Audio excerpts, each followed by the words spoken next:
All right. This is Matt. And Jake here. Welcome to Sabbath Lounge. And it feels like it's been a while since we've been here. Yeah, it seems like forever. It seems like a bunch of stuff has happened in the world. Yeah. But when is that not true? It's always true. That's right. Well, we're coming again, making these Torah portions. And here we are at week 10. And what's the name of it? Mickets. I always call it Mickets because it sounds like rickets. Like the... I don't know. Rickets to me sounds like an old people disease. Yeah, it's like, he got rickets again. Yeah. Whoa, we're shaking the camera. Yeah. Okay, got to be careful. But yes, you said mickets. Yeah, I think it's Spigots. Yes. Meerkats. Yeah.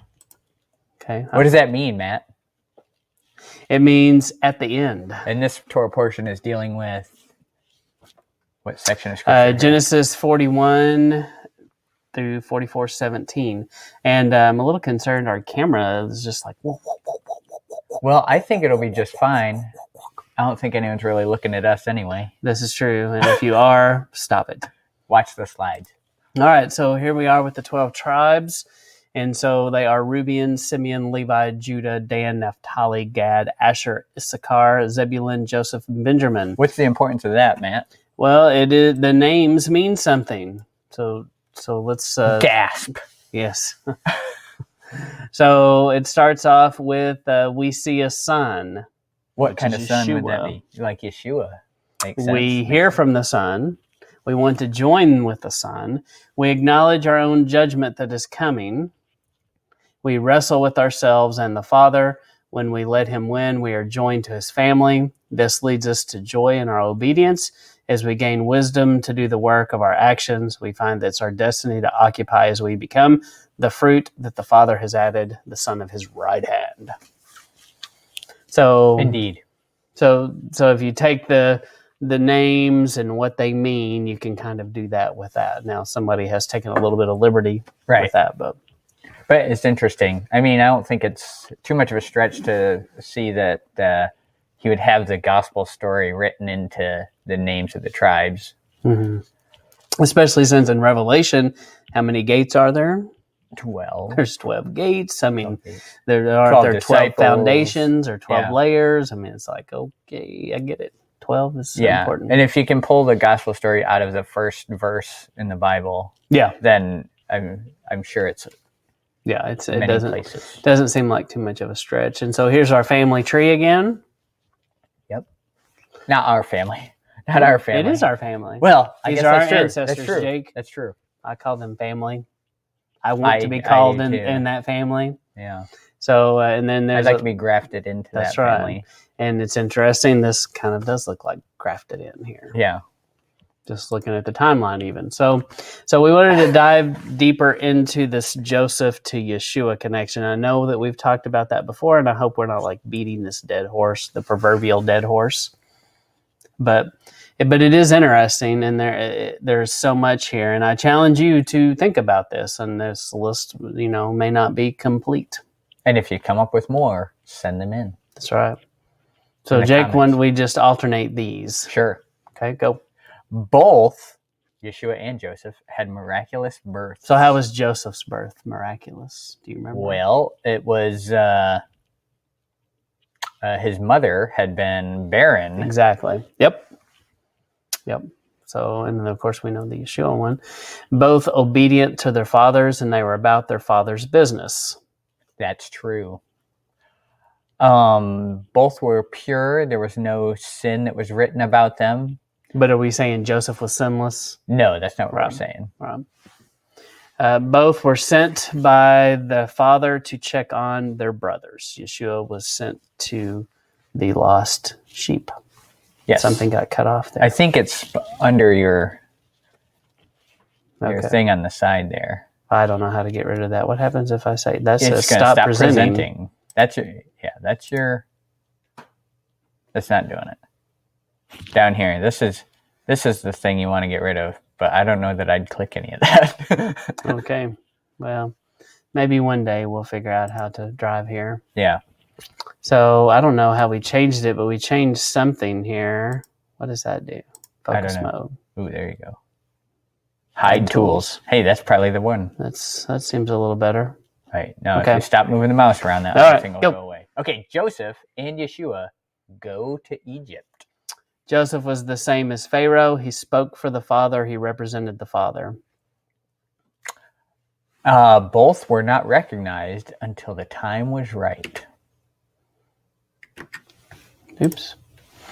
Both were rejected by their brothers / children. Yes. And both had garments left behind, a shroud, a coat of colors. Ooh, is this the Shroud of Turin? Is that what we're talking about? Yes. Uh-huh. Ooh. A little controversial there. That's right. There was a conspiracy to kill Judah sold them out for money, 20 pieces and 30 pieces. I think I've seen some people say this was a mistranslation and they're both the same. I don't know. I don't know. But Judas and Judah, very close. Yes, no coincidence. Both went peacefully and did not fight. For both, blood was shed and clothes were torn. Both were put in the ground. Joseph was in a well, and Yeshua was in the tomb. Both were raised up. Both were beaten, stripped, persecuted for the sake of the people. By their wounds we are healed, both the brothers and us. The coat of colors was a sign of royalty. Both were king-like and second in command on paper, but in reality in charge of it all, just like Joseph. So this coat of colors that we learn about in Dolly Micketts. Parton? She sang a song, "The coat of many colors." Oh, My I'm dad not gave to me.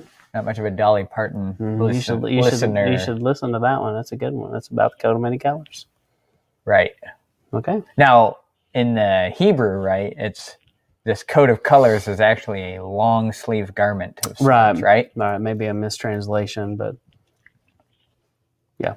I have no more to add. It's Okay. just interesting. Yes, definitely something you should check out, and just know that we call it coat of many colors, but yes, it may not be what we traditionally thought it was. That's for commonality. It's for commonality, so you know what we're talking about. So Joseph's dreams, the fulfillment of his dreams is Yeshua. Yes. Both went away to prepare a place for their family. Then they repent and are ashamed for the hurt it has caused their father.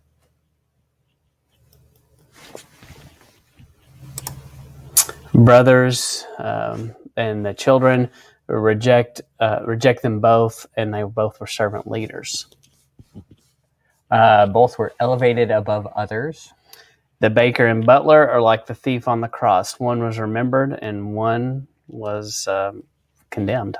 Yeah. I think that's an interesting tie-in there. Joseph prepared the bread of life, and Yeshua was the bread of life. Both were tempted to sin. Both rejected the sin. And it's funny that the sin that Joseph rejects is adultery. Mm-hmm. And it's the path that the house of Israel should have taken, but did not. Yes.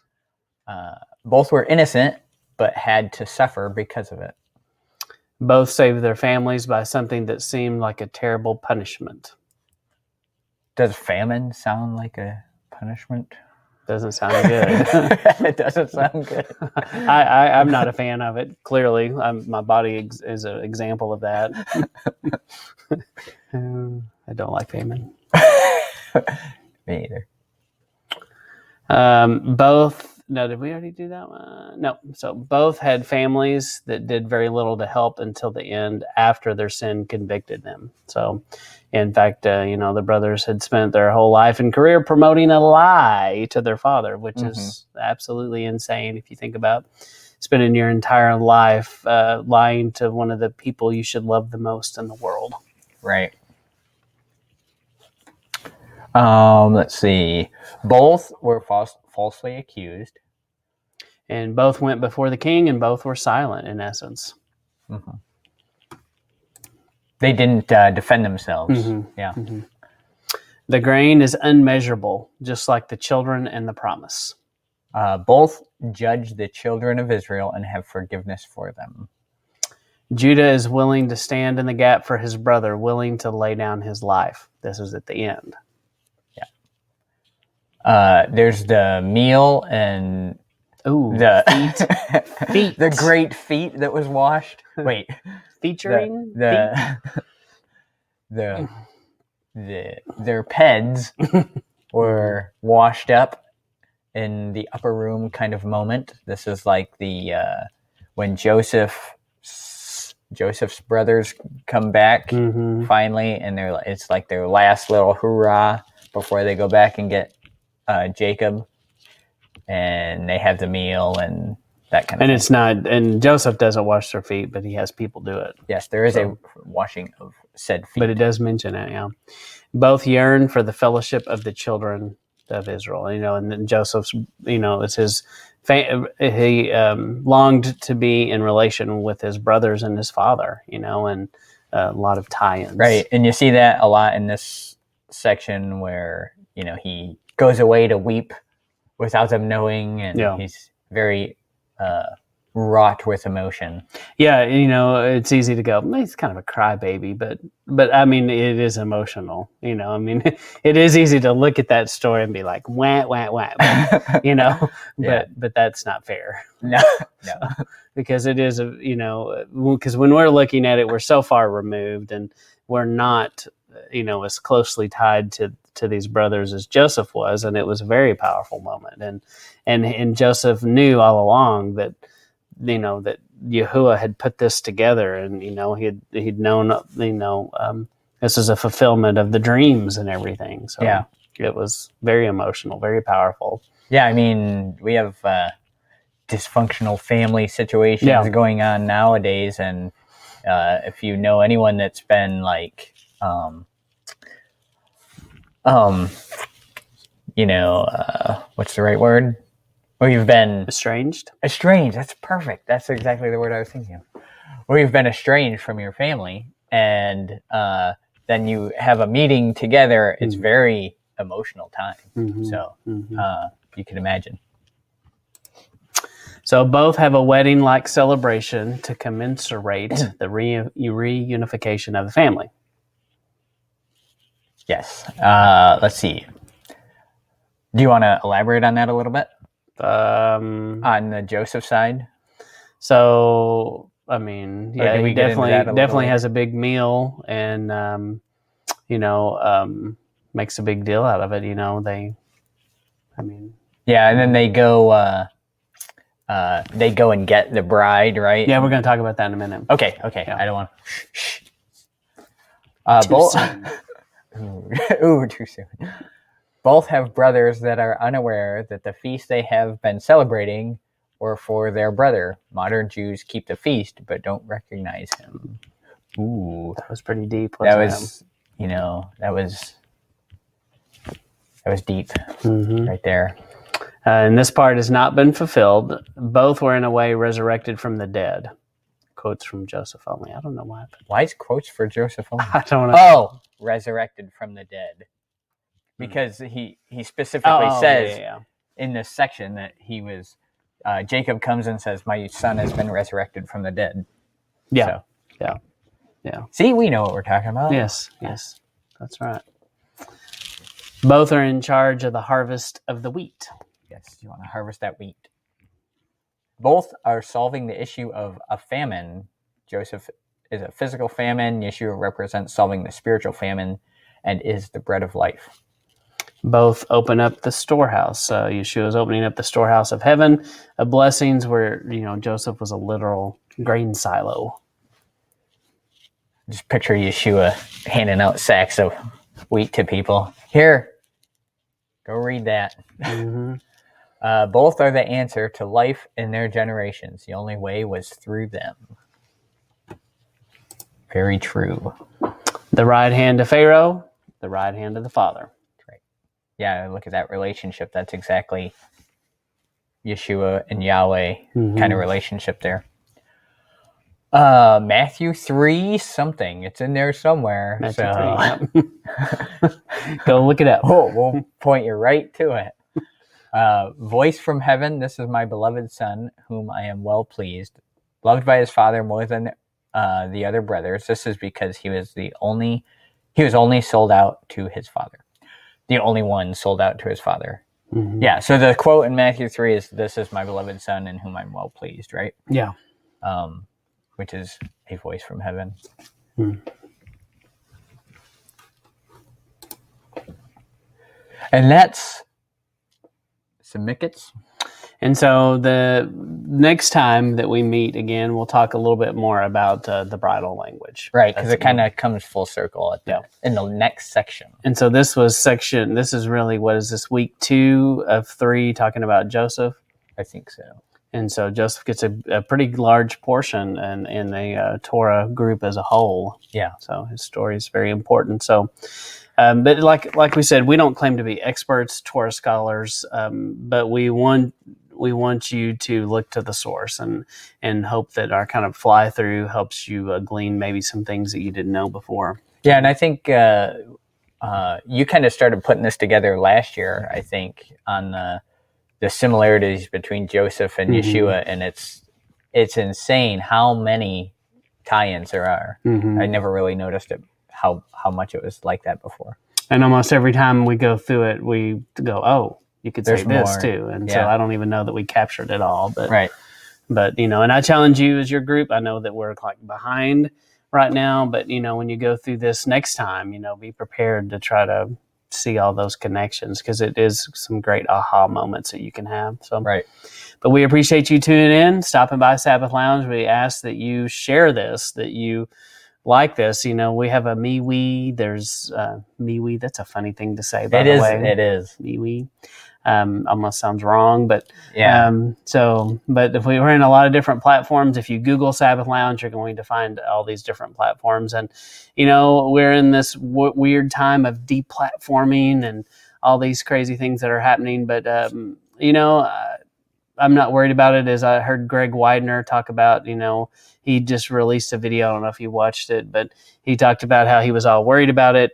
And Yahuwah convicted him, that reminded him that Yahuwah has created the greatest wireless network ever made. Yeah. And that, through the connection of the Ruach HaKodesh, it doesn't matter. It doesn't matter what the tech giants do. He's got us all connected. So don't be worried about it. Don't spend your time in fear. Put your time in this word. And that's what we hope, is that you would spend your time in the word, know what it means, and quit worrying about all the craziness in the world, because we know the world's going to be crazy. Yeah. And we know the enemy's out to get us. Yep. And actually, we'll get into this a little bit in a couple weeks in the Torah portion coming up, because dealing with the fish, because there's a way for men to think about it, and then there's a way for Yahweh to say, no, let's go this way. That's right. So, little teaser there for you. Yeah. Well, once again, this is Matt and Jake here. We're signing off. Thank you for tuning in.